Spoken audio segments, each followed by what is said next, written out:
Of integration, जैसे जो standard form का होता है इंटीग्रेशन, वो सब कैसे उसका वैल्यू निकालते हैं। तो बेसिकली जानते हैं हम लोग कि इंटीग्रेशन जो होता है डिफरेंशिएशन का रिवर्स प्रोसेस होता है। तो अगर स्टैंडर्ड फॉर्म में है sin x है, उसका इंटीग्रेशन क्या होगा, वो निकालने में माइनस cos x होगा।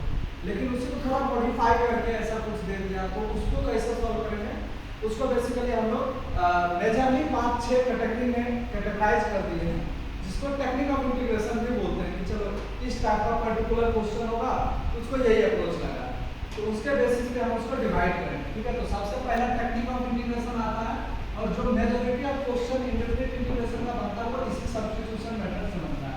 यानी सबसे पहला हमारा जो आएगा वो सब्स्टिट्यूशन मेथड है। ठीक है, सब्स्टिट्यूशन मेथड। इसमें बेसिकली होगा क्या, इसको समझते हैं। जैसे आपने पढ़ा होगा integration of sin x dx, इसका क्या होता है value, minus cos x plus c, ये होता है इंटीग्रेशन। ठीक है, अगर हम यहाँ पे x के बदला t रख दें, integration of sin t dt, तो इसका वैल्यू क्या होगा, minus cos t plus c। इसका वैल्यू बस minus cos t plus c होगा। c तो कांस्टेंट है, इंटीग्रेशन कांस्टेंट, वेरिएबल क्या है यहाँ पे t, यहाँ पे वेरिएबल क्या है x। तो अब बेसिकली हम कुछ नहीं कर रहे हैं, यहाँ पे जो ये जो सब्स्टिट्यूशन कर रहे हैं, x को सब्स्टिट्यूट कर रहे हैं t। अब इंटरेस्टिंग बात, अगर हमें इस टाइप से दे दिया sin of x square d of x square, इसका इंटीग्रेशन क्या होगा, वही minus cos of x square plus c। बस यहाँ पे कुछ नहीं आया ना, x स्क्वायर की जगह क्या आ गया, ये यहाँ x था, वहाँ x की जगह x स्क्वायर आ गया, तो बस इसका भी इंटीग्रेशन हो जाएगा minus cos of x square plus c।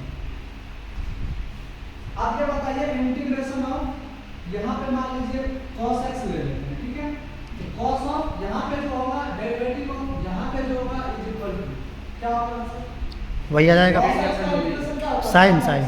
यहाँ पे हो जाएगा साइन ऑफ दिस प्लस सी। अब यहाँ पे कुछ भी हो सकता है, ये बात आप ये करना कुछ भी रख देंगे, हम एलन रख देते हैं, एलन को वेरिएबल मान लीजिए। सही बात, ये हमारा एलन हो गया। cos ऑफ एलन का इंटीग्रेशन एलन के टर्म में हमारा साइन ऑफ एलन आ गया। तो इंटीग्रेशन एक कमाल, ऐसा कमाल चीज है, ये किसी भी फॉर्म में हमारा इंटीग्रेशन को चेंज कर सकता है। ये हमारा सब्स्टिट्यूशन का कमाल होता है, किसी भी फॉर्म में कर सकते हैं। तो आप हमेशा इस टाइप का इंटीग्रेशन देखे होंगे, अगर एडवांस को चेंज करना होगा तो इस टाइप का सब्स्टिट्यूशन लगा देंगे। यहाँ पे cos of j advance is equal to क्या होगा, integration sin of j advance. तो जिसके टर्म में निकालना है बस वो हमारा सब्स्टिट्यूशन हो जाएगा। तो बेसिकली अब इस इंटीग्रेशन पे हम फोकस करते हैं थोड़ा।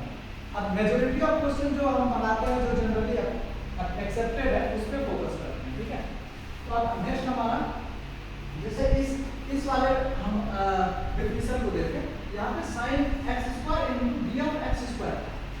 अब ये जो d ऑफ x स्क्वायर है ना, इस फॉर्म में दिया हुआ है, तब जाके हम यहाँ पे क्या हो रहा है, x स्क्वायर के टर्म में इंटीग्रेट कर रहे हैं, और वही का फंक्शन क्या होगा, इसीलिए हम डायरेक्ट लिख पाए। अब इसी को सॉल्व करके अगर दे दे, इसी को सॉल्व करके इस तरह से दे दे, sin integration of sin x square into d of x square को लिख दे इस तरह से 2x dx। अब मेरा मामला फंस जाएगा, हमको लगेगा कि अरे यहाँ तो dx x के रिस्पेक्ट में इंटीग्रेट करना है, यहाँ पे x स्क्वायर, अब क्या करें, अब तो मेरा काम बिगड़ जाएगा।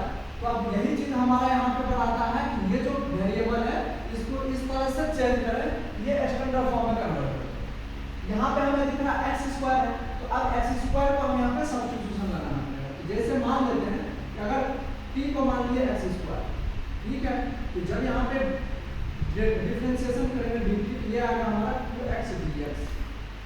तो अब यहाँ पे सब्स्टिट्यूशन जब लगाएंगे तो ये integration of sin of t बन जाएगा इनटू, अब यहाँ पे 2x dx है, 2x dx की वैल्यू क्या है, dt। तो अब हमें x स्क्वायर या x नहीं दिख रहा है, अब हमें सिर्फ t दिख रहा है, और sin t dt का इंटीग्रेशन हमें क्या दिख रहा है, direct minus cos t plus t। अब चूंकि क्वेश्चन में t तो दिया हुआ नहीं था, क्वेश्चन में जो दिया हुआ था सब्स्टिट्यूशन जब लगाए तो इसको रिवर्स में हम t की जगह x स्क्वायर रख देंगे। ये हमारा integration of minus cos x square plus t हो जाएगा, ये हो गया। तो अब बेसिकली ये विजुअलाइजेशन कहाँ से आएगा, t equal to x square सब कैसे लेंगे। तो अब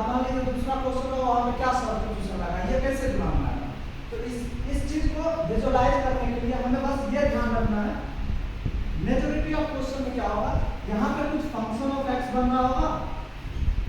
यहाँ पे जिसका फंक्शन है, जैसे x का फंक्शन है, जो कोई भी फंक्शन ऑफ x है, इनटू इसी का डेरिवेटिव बन रहा होगा f dash x dx।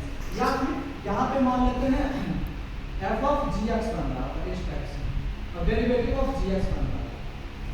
आप बात समझ रहे हैं? आप वेरिएबल को ही चेंज कर दीजिए। जैसे यहाँ पे इसको g dash x dx को लिख सकते हैं डेरिवेटिव ऑफ gx लिख सकते हैं, और यहाँ पे हमारा integration of function of gx हो जाएगा।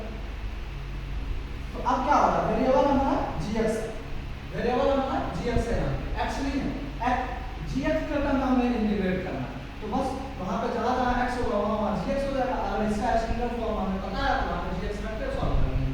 तो हमें क्या करना है, हमें यहाँ पे कोई फंक्शन होगा और वो जिसका फंक्शन होगा उसका डेरिवेटिव बनाने की कोशिश करेंगे। जैसे यहाँ पे x स्क्वायर का फंक्शन दिख रहा है, तो यहाँ पे x स्क्वायर का डेरिवेटिव बनाने की कोशिश करना है। बस यही सब्स्टिट्यूशन हमें ध्यान रखना है। मेजर का क्वेश्चन में हम यही करते हैं, ठीक है। इस तरह से हम सब्स्टिट्यूशन मेथड बेसिकली डील कर सकते हैं। Thank you sir.